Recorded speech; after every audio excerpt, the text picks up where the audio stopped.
Halo, selamat sore. Hari ini kita akan membicarakan kembali mengenai manajemen of pharmaceutical preparation and medical devices atau pengelolaan sediaan farmasi dan alat kesehatan. Setelah kemarin kita belajar mengenai bagaimana cara memilih suatu sediaan yang akan kita masukkan ke dalam formularium, maka pada pertemuan hari ini kita akan membicarakan mengenai planning atau perencanaan obat-obat apa saja yang diadakan. Setelah kita memilih, kita merencanakan berapa banyak yang dibutuhkan dan apa saja yang kita butuhkan. Seperti itu. Oke, kita masuk ke materinya. Kemudian di sini, nah, perencanaan sediaan farmasi, alat kesehatan, dan bahan medis habis pakai adalah suatu bentuk kegiatan penentuan jumlah dan waktu pengadaan sediaan farmasi, alat kesehatan, dan bahan medis habis pakai. Jadi, kata kuncinya di sini adalah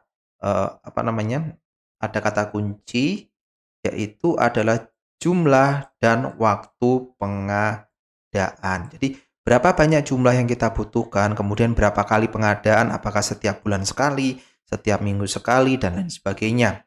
Perencanaan didasarkan pada formularium yang telah disusun sebelumnya. Pada pertemuan kemarin, kita telah berbicara mengenai perencanaan apa saja yang ada di dalam formularium. Pada pertemuan sebelumnya kita telah membicarakan bagaimana memilih sediaan alat kesehatan dan bahan medis habis pakai yang akan dimasukkan ke dalam formularium. Seperti itu. Setelah kita milih, kemudian kita merencanakan berdasarkan formularium tersebut. Oke, tujuan dari perencanaan sediaan farmasi, alat kesehatan, dan bahan medis habis pakai adalah menjamin sediaan farmasi, alat kesehatan, dan bahan media habis pakai itu adalah tepat jenisnya, tepat jumlahnya, tepat waktu pengadaannya, dan efisien. Dan efisien dari sini, efisien dari segi penggunaan dan lain sebagainya, seperti itu.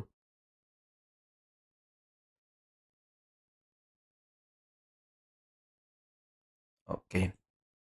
Kemudian, tujuan dari perencanaan itu adalah juga menghindari kekosongan sediaan farmasi, alkes, dan BHMP. Kenapa? Karena kalau terjadi kekosongan, maka itu akan berpengaruh terhadap yang namanya pelayanan. Pelayanan di mana? Pelayanan di rumah sakit, pelayanan di klinik, dan pelayanan di apotek. Jika kita harus bisa menjamin bahwa sediaan farmasi, alat kesehatan, dan bahan medis habis pakai itu ada jumlahnya dan mencukupi sesuai dengan kebutuhan. Seperti itu. Oke, berikutnya, hal yang perlu diperhatikan dalam perencanaan sediaan farmasi, alat kesehatan, dan bahan medis habis pakai diantaranya adalah formularium rumah sakit. Selain itu, kita juga harus memperhatikan standar terapi rumah sakit. Kemudian catatan medis, yang paling penting adalah anggaran.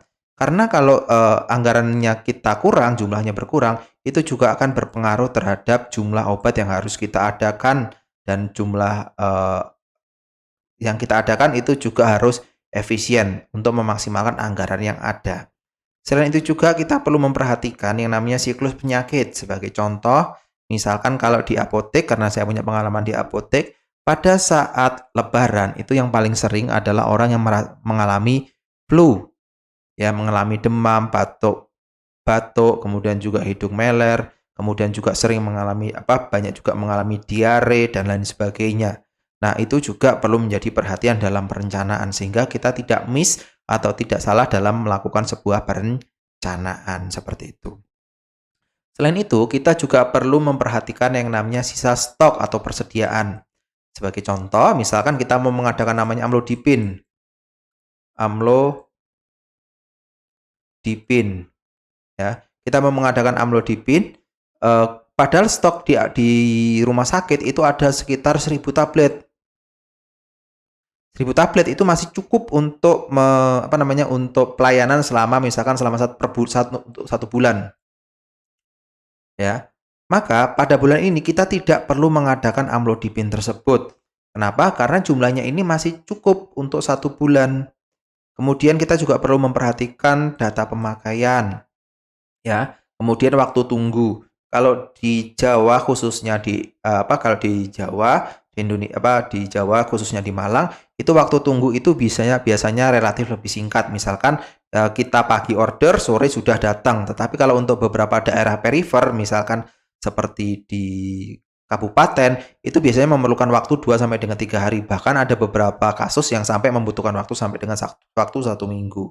Sehingga hal ini juga perlu menjadi perhatian dalam dalam perencanaan seperti itu. Kemudian juga perlu kita memperhatikan namanya rencana pengembangan. Rencana pengembangan dari apa? Rencana pengembangan dari rumah sakit kita, rencana pengembangan dari klinik kita, rencana pengembangan dari apotek kita seperti itu. Berikutnya, nah, metode perencanaan itu ada tiga macam. Yang pertama adalah metode konsumsi, metode berdasarkan pola konsumsi, kemudian ada metode berdasarkan epidemiologi, dan metode berdasarkan kombinasi dari konsumsi dan epidemiologi tersebut. Nah, apa sih yang membedakan antara metode konsumsi, epidemiologi, dan metode kombinasi?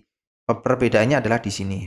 Nah, metode konsumsi adalah suatu metode yang didasarkan pada data penggunaan periode sebelumnya. Metode ini banyak digunakan karena keunggulannya yaitu mendekati kebutuhan nyata. Akan tetapi, perlu dilakukan penyesuaian untuk menghasilkan data yang mendekati kebutuhan realnya, yaitu misalkan perkiraan kebutuhan, jumlah stok yang ada, waktu tunggu, stok penyangga atau buffer stok, kemudian juga sisa stok seperti itu. Jadi kalau waktu tunggu itu adalah bahasa Inggrisnya adalah lead time, kemudian kalau untuk stok penyangga bahasa Inggrisnya kita kenal dengan istilah buffer stock.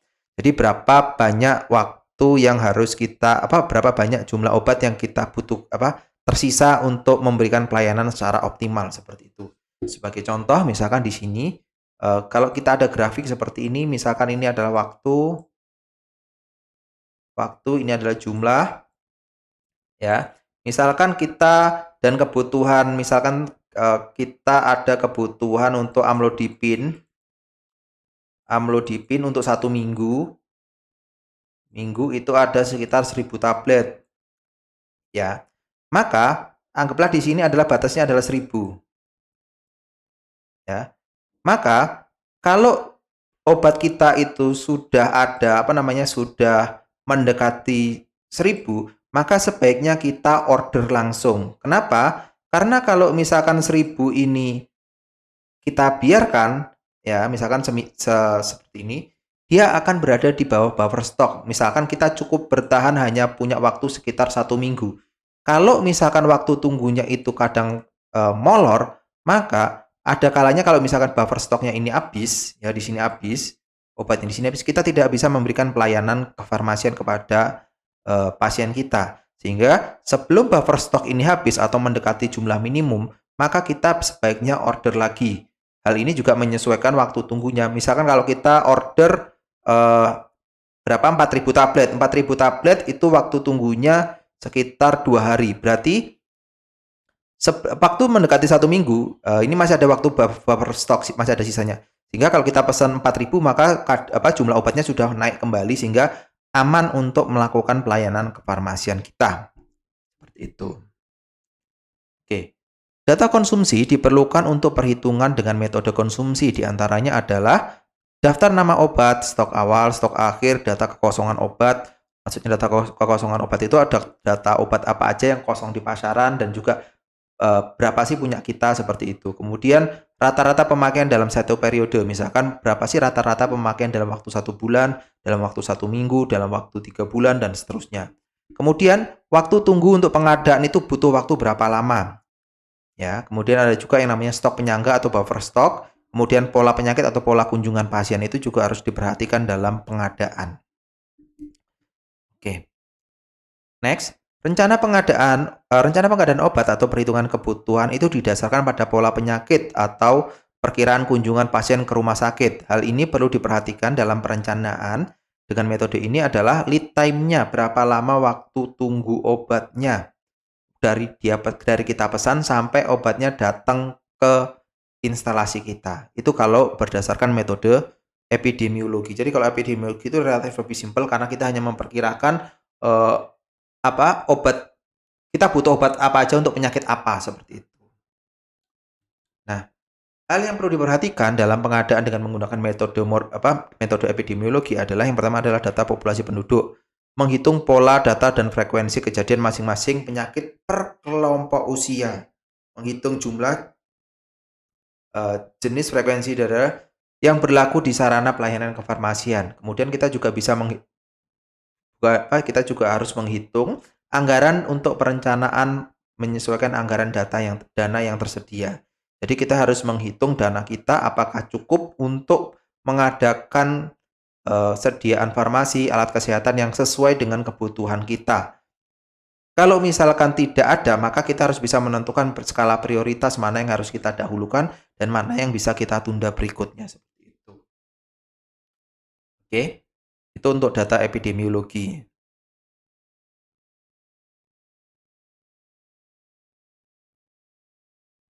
Nah, berikutnya.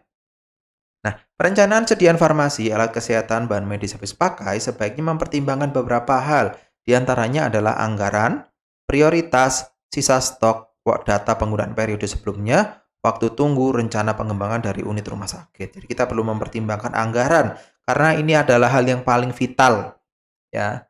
Kalau anggarannya terbatas, eh, bagaimana cara kita menentukan skala prioritasnya? Mana yang harus kita dahulukan, mana yang harus kita tunda, itu juga penting. Ya, kemudian berapa sisa stoknya. Jadi kalau sisa stoknya memang sudah mepet, maka kita bisa order agak sedikit lebih banyak. Tetapi kalau sisa stok kita itu masih cukup banyak, maka kita bisa order sedikit saja sesuai dengan kebutuhan. Oke. Berikutnya adalah tahap-tahap perencanaan. Dalam tahap perencanaan, kita perlu memperhatikan yaitu persiapan, pengumpulan data. Setelah mengumpulkan data, baik itu penyakit, kemudian jumlah penggunaan periode sebelumnya, kemudian stoknya dan lain sebagainya, kita melakukan analisa, ya. Kita melakukan analisa. Analisa apa saja yang kita perlukan? Banyak sekali yang bisa kita analisa. Kemudian kita juga bisa melakukan kalkulasi dan penyusunan draft perencanaan.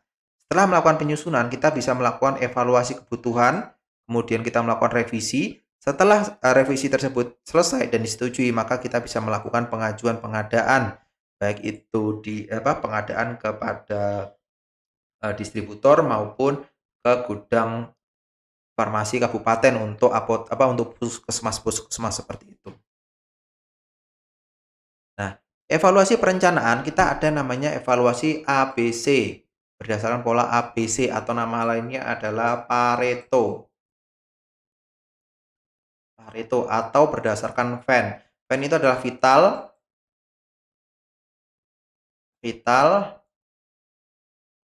esensial, dan non esensial.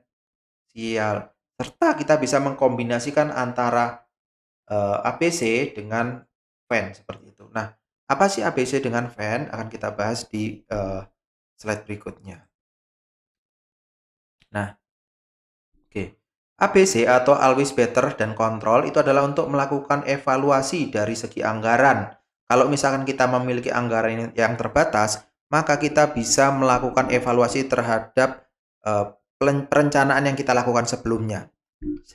Nah, dalam analisis ABC, obat-obatan yang kita gunakan atau yang kita rencanakan itu terbagi menjadi 3 kelompok, yaitu kelompok obat A di mana penggunaannya adalah 70% dari akumulasi penggunaan obat.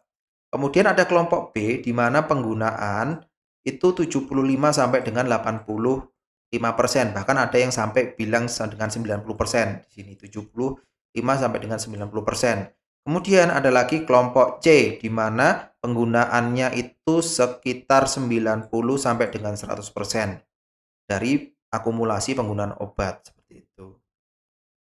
Nah, bagaimana sih kita bisa mengkelompokkan obat-obat yang berdasarkan ini? Nah, di sini ada kelompok A. Kelompok A itu adalah termasuk obat dalam kategori fast moving. Jadi obat itu yang cepat keluarnya. Kemudian harga obatnya mahal, jumlah keuntungannya banyak, jumlah penjualan banyak dan jumlah keuntungan besar. Itu adalah obat dengan kategori A.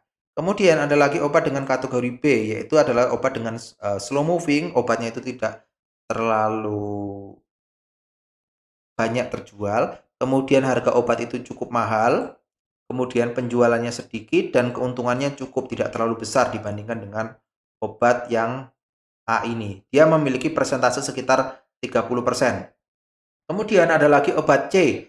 Obat C itu termasuk obat yang dalam kategori C itu adalah obat yang penjualannya sangat lambat, harganya murah, penjualannya sangat sedikit, serta keuntungannya juga sedikit. Nah, kalau yang seperti ini adalah obat yang masuk dalam kategori C, sehingga untuk melakukan efektivitas dalam pengadaan, maka biasanya yang menjadi prioritas itu adalah obat dengan kategori A dan obat kategori B. Sehingga obat dengan kategori C itu biasanya tidak menjadi prioritas. Nah, ABC itu menghitung dari nilai pemakaian di setiap kebutuhan dan seterusnya dan seterusnya. Nah, ini adalah contoh dari pola ABC, di mana glimepiride di sini adalah pemakaiannya sebanyak 5.000 dengan harga 20.000, maka nilai pemakaiannya adalah sekian, sekian, sekian. Nah, ini akan saya tunjukkan bagaimana cara kita menghitung dengan menggunakan Pareto ya, teman-teman. Oke, sebentar. Saya munculkan dulu Excel-nya. Oke, nah di sini adalah contoh dari Pareto yang kita masukkan tadi. Nah, ini misalkan nama obatnya masih ngaca ya, tapi ini sudah kita short berdasarkan, kita short dulu aja deh. Kita short dulu berdasarkan ABC, berdasarkan nama. Nah, yang kita lakukan misalkan penggunaan amlodipin 10 mg di suatu rumah sakit itu sebulan dia menghabiskan sekitar 5.000 lembar obat, 5.000 lembar amlodipin 10 mg dengan harga per lembar itu misalkan harganya 6.000. Maka nilai pemakaiannya adalah tinggal kita kalikan saja. Ini menjadi dasar dari perhitungan Pareto. Misalkan 5 kali sini. Oke. Maka dalam 1 bulan itu total nilai pemakaiannya dari amlodipin itu sebesar 30 juta.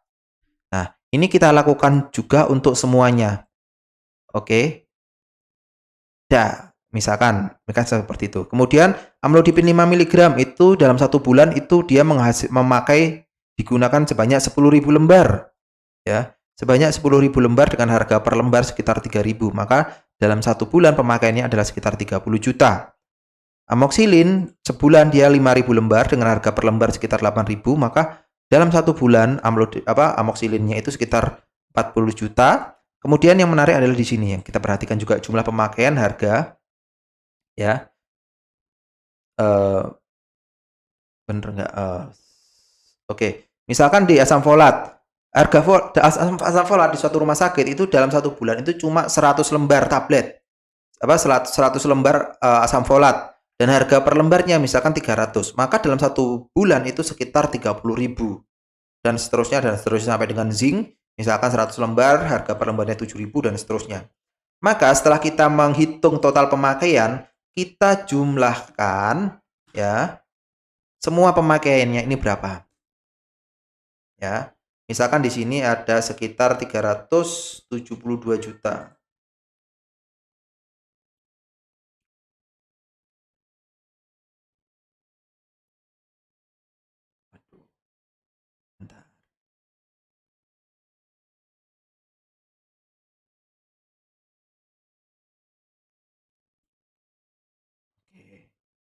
Nah, dirapikan dulu biar oke. Nah, misalkan dalam 1 bulan itu sekitar menghabiskan dana sekitar 373 juta 230.000 rupiah. Maka setelah itu kita buat menjadi sebuah persentase. Bagaimana persentasenya? Yaitu kita buat seperti ini. Misalkan 30.000 per sekian, 30.000 dibagi sekian. Maka ini akan membentuk sebuah persentase, yaitu sekitar amlodipin itu menghabiskan dana sekitar 8% dari keseluruhan, dari 373 juta. Nah, ini kita drag aja seperti ini. Sehingga, ada yang salah. Ini dikasih tanda dolar dulu, biar tidak lari-lari. Oke, kita tarik seperti ini. Nah, maka kita bisa lihat di sini ada persentasenya mana yang paling besar. Oh, persentase yang paling besar adalah glimepiride 4 mg. Seperti itu, karena pemakaian dalam 1 bulan dia sekitar 100 juta rupiah seperti itu. Nah, berikutnya apa yang kita lakukan setelah ini? kita lakukan short dari yang paling persentase ini, dari yang paling besar ke yang paling kecil. Nah, kita lihat di sini adalah yang paling besar adalah glimepiride. Maka setelah itu kita lakukan penjumlahan secara kumulatif. Oke. Nah, kumulatifnya bagaimana? Ini yang persentase itu ditambah dengan persentase sebelumnya yang seperti ini. Oke. Terus kita drag ke bawah. Nah, sampai sini. Sampai ketemu angka 100%. Nah, maka setelah kita lakukan ini, maka kita masukkan ke dalam kategori yang sebelumnya. Kalau kita lihat di sini, nah, kelompok A itu adalah obat dengan pemakaian sekitar 0 sampai dengan 70%. Sedangkan kelompok B itu adalah 71 sampai dengan 90%, 91 sampai dengan 100% itu adalah obat dengan kelompok C. Nah, dari sini kita bisa memasukkan bahwa glimepiride 4 mg termasuk obat dalam kategori A. Glimepiride 2 mg obat dalam kategori A. Kemudian yang glibenclamid itu juga dalam kategori A. Oke, berarti kalau 70 di mana? Oke, 77 dia masuk dalam kategori B. Berarti ini adalah yang B. Terus sampai ke ini juga B. Nah, ini berikutnya adalah masuk dalam kategori C. Sorry. C, C, C, C, C, dan C. Nah, kalau misalkan dana kita itu terbatas, misalkan dana kita cuma ada berapa? 200 juta, misalkan dana kita cuma ada 200 juta. Oke, misalkan kita cukup punya apa adanya cuma dana 200 juta, maka kita akan bisa saja memprioritaskan jumlah obat-obat ini. Obat yang masuk dalam kategori A maupun kategori B. Sehingga obat dalam kategori C, obat dengan kategori C itu sebaiknya tidak kita gunakan tidak kita adakan terlebih dahulu. Seperti ini. Misalkan kalau yang kita fokuskan adalah obat dengan kategori A dan kategori B, berarti kita lihat jumlahnya berapa. Oke, A, B. Oke, masih 320.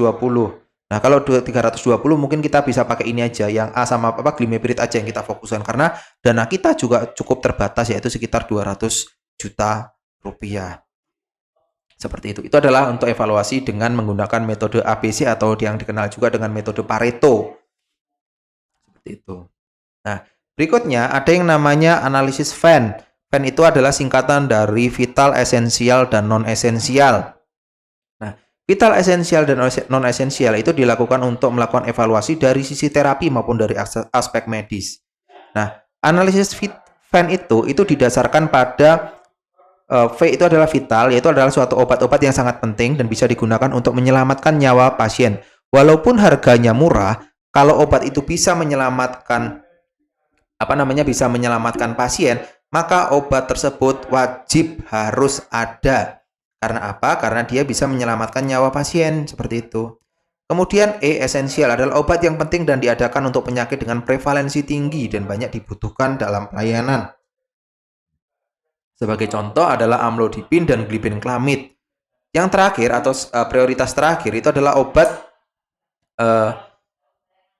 kita ulangi lagi obat yang esensial tadi ya. Obat esensial itu penting untuk pelayanan kesehatan. Sehingga kalaupun obat tersebut tidak ada, maka bisa digantikan oleh obat yang lain. Kalau obat yang vital tadi kalau nggak ada ya udah bisa bahaya terhadap keselamatan pasien. Nah, kemudian yang terakhir adalah obat yang non-esensial. Obat non-esensial adalah obat yang digunakan sebagai pelengkap dan tidak memiliki fungsi vital dan mengatasi keluhan ringan. Sebagai contoh adalah vitamin dan suplemen. Maka kalau ada pasien misalkan mengalami masalah kesehatan yang parah, penggunaan vitamin dan suplemen itu tidak cukup penting untuk pemulihan atau kesehatan pasien seperti itu. Ya. Kemudian kombinasi antara ABC Venn itu bisa berdasarkan kepentingan dan dana yang tersedia. Metode ini digunakan untuk menyediakan obat sesuai dengan kebutuhan tetapi dengan dana yang terbatas, sehingga ada skala prioritas obat yang harus diadakan. Nah, ada kelemahan dari metode ini yaitu jika terjadi perubahan secara tiba-tiba terhadap pola penyakit dan persepannya pada pasien di sarana pelayanan kefarmasian kita. Nah, ini adalah contoh atau matriks dari obat kita tadi. Nah, kalau kita kembali ke Excel-nya di sini, maka kalau kita melihat Glimepirid itu kita bisa mengkategorikannya ke dalam obat dengan kategori E, yaitu obat esensial karena glimepirid bisa digantikan dengan produk yang lain. Nah, ini juga dengan E, amoxicillin itu E dan seterusnya dan seterusnya. Nah, kombinasi antara ini itu bisa menjadi sebuah metrik yang seperti ini, teman-teman. Nah, ada ABC, kemudian VEN. Nah, obat yang harus ada itu adalah obat dengan prioritas 1, yaitu vital ABC. Vital ABC. Kemudian ada lagi esensial, itu adalah skala prioritas kedua. Yang terakhir adalah yang prioritas ketiga. Nah, dari ketiga prioritas tersebut, kalau kita mau atau kita ada kebutuhan untuk untuk melakukan penghematan, maka sebaiknya yang di-cut terlebih dahulu itu adalah obat yang golongan ketiga ini, teman-teman. Jadi dipotong dulu yang di-cut. Misalkan dari mulai NC, NB,